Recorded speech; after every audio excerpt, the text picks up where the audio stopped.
So now what I'm going to do is I'm going to click on this green arrow. I'm going to pull out, and now you're going to see that our little detail here actually pulls out the way it's supposed to. And we're going to pull it out to about right here. Probably looks pretty good. Okay, right there's not bad. It's just a bit, not too much. So something like this looks pretty good right there. Okay, let's go back to our camera viewport here. Do a quick render region by holding down Q and dragging a square, basically a render region square. And we can see we're starting to get that detail. We just have to go ahead and fine tune it a bit. But other than that, we're pretty much getting a rough shape of this thing modeled out.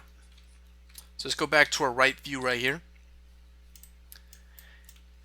And let's go ahead and switch to edge mode, E on the keyboard to do that. I'm going to select these edges. I'm going to select these edges, these edges, these edges, these edges, and yeah, you guessed it, these edges too. Now I'm going to right click and go to split edges with split control so they all get split, and I'm going to move the splits down like this so it's a little bit sharp but not too sharp, so toward the bottom. Close that. Then I'm going to select these edges, hold down shift to make multiple selections, or else you'll never be able to select all these edges. Right click, and then we're going to go to split edges with split control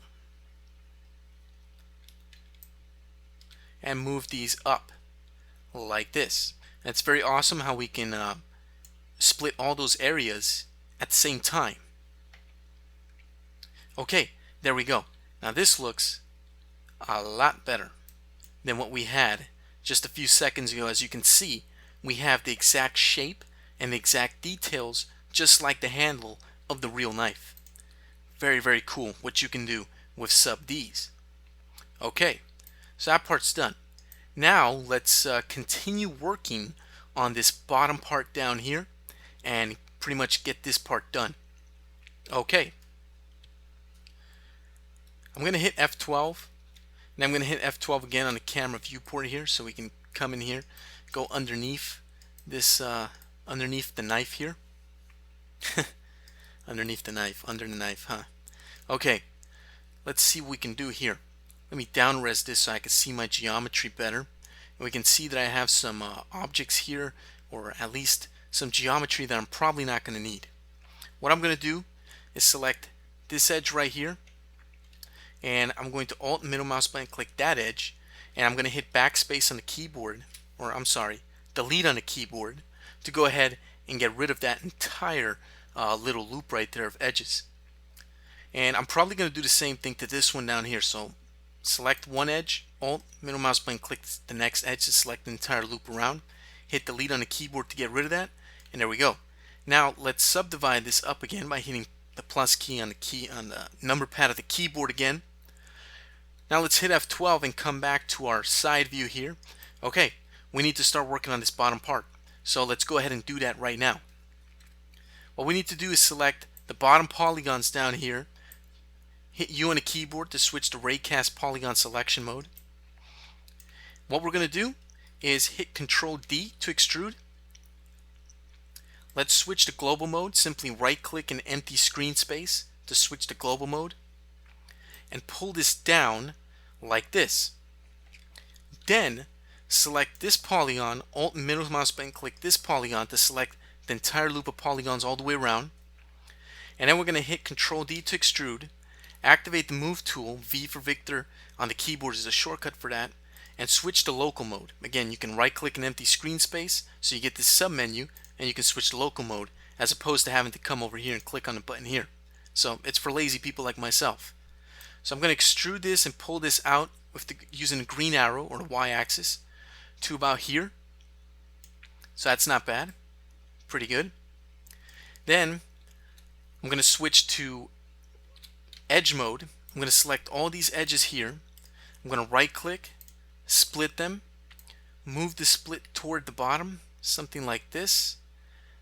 Or actually, let me move this one up to the top to make the top nice and sharp, the way it should be. Okay, right there's pretty good. And not bad, not bad at all. What I want to do also is I'm going to select these edges, and I'm going to do a split right there and move this split toward the bottom to sharpen out that bottom part because it wasn't looking too nice in my opinion.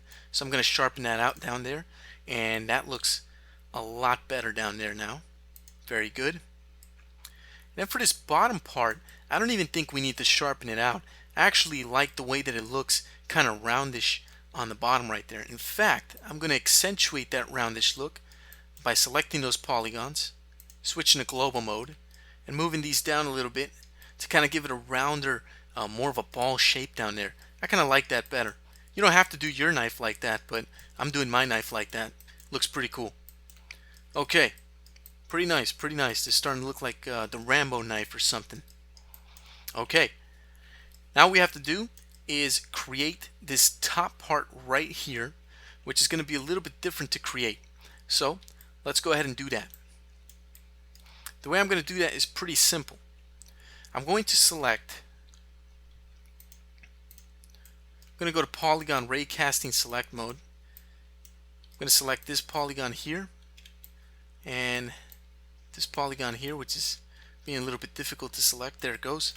Close that PPG, we don't need it. Let me maximize this view. There we go. Okay. What I'm going to do is I'm going to use the scale tool. I'm going to activate COG here.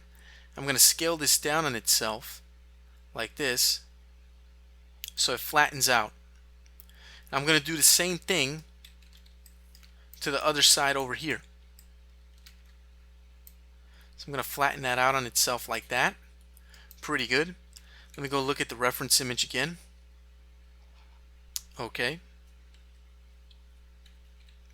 Let's go back in here.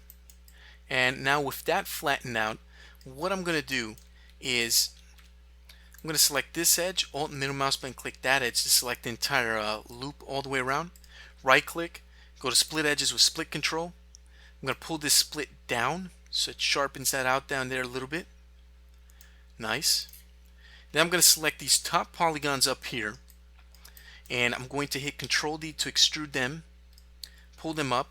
We need to go back to our side view here so we can see what in the world's going on. So I'm going to pull this out to about right here is pretty good. Then I'm going to select all of these polygons around the side using Alt and the middle mouse button to do that. Control D to extrude, switch to the move tool, right click and switch to global mode. And now we're going to move this in the y-axis, but we see that we don't have access to it here. It's kind of hidden, or it's actually aiming toward us. So let's do that from the camera viewport while we monitor what happens in the side viewport. We can see that something went wrong, and what happened was I forgot to switch COG off. Whenever you're trying to do these kinds of extrusions, you have to make sure COG is turned off. There we go. So now we can pull this out like this and make that part of the knife. Very nice. Okay, very cool. I'm going to select these two polygons, and I'm going to flatten them in on themselves. I'm going to have to switch COG back on, flatten them in the x-axis like this. Select these two, do the same thing to those, flatten them out. Okay, now with those flattened out, what I'm going to do is I'm going to sharpen this up a little bit. So let's switch to edge mode, select these edges here, right click, split them with split control, move this up to sharpen up the top, and the bottom part right here, let me see what we can do with that. Let me see what I'm going to do with that. Instead, I'm going to go to point mode. I'm going to select that point and this point over here. I'm going to move those up, but I want to do that in global mode. I'm going to move them up to kind of get this a different shape, and I'm going to scale them in on themselves together with COG turned on in global mode so that they come in closer to each other like this and kind of make just a different type of shape there, just to make it look a little bit different. And then what I'm going to do is I'm going to select these edges right here, right click, and I'm going to split those with split control, move the split toward the bottom like this to kind of get this different kind of shape right here. Something like that. Looks pretty good. Okay, so I'm pretty happy with that, although I probably want it to be thinner. So what I'm going to do is I'm going to select, let me close that, let me come into this view here, let me go to wireframe mode. I want to select all the points that are right here, and then holding on shift I'm going to select all the points that are on the opposite side. So I basically have both of these